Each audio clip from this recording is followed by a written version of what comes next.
अस्सलाम वालेकुम। आज भी जो है एक पेशेंट को थिएटर में मैंने स्टेम सेल का या पीआरपी का इंजेक्शन लगाना था। देखें, सब बहुत ज़रूरी है कि बहुत सी जगहों पे स्टेम सेल्स और पीआरपी को प्रैक्टिस किया जा रहा है और इसमें बहुत सी चीज़ों का ख्याल नहीं रखा जा रहा। जब मैं उस पेशेंट के लिए इंजेक्शन लेकर गया थिएटर में लगाने के लिए, तो सबसे पहले मेरा जो असूल होता है कि मैं एस्पिरेशन करके देखता हूँ। एस्पिरेशन का मतलब ये है कि घुटने के अंदर से पानी निकाल के देखता हूँ कि घुटना क्लीन है कि नहीं है।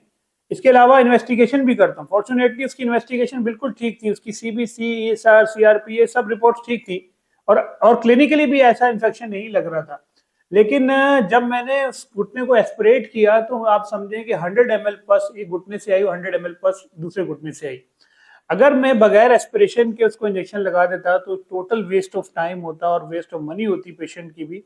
ताकि और उल्टा वो समझता कि शायद जो स्टेम सेल है और जो पीआरपी है या जो इंजेक्शन हम लगाते हैं, जो न्यू लेटेस्ट इंजेक्शन है, उसकी वजह से उसमें जो है पस पड़ गई है।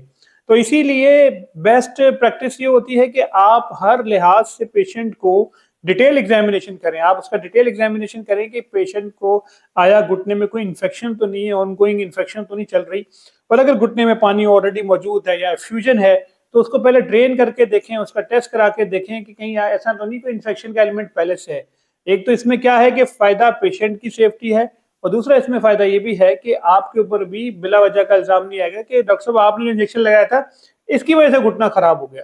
तो ये मेरा जो है कॉमनली क्लिनिकल प्रैक्टिस है कि इसमें अक्सर हम एस्पिरेट करके जरूर देखते हैं और टेस्ट करा के देखते हैं कि पेशेंट के घुटने में आया इन्फेक्शन तो ऑलरेडी मौजूद नहीं है, क्योंकि इन्फेक्शन की ट्रीटमेंट अलग से की जाती है।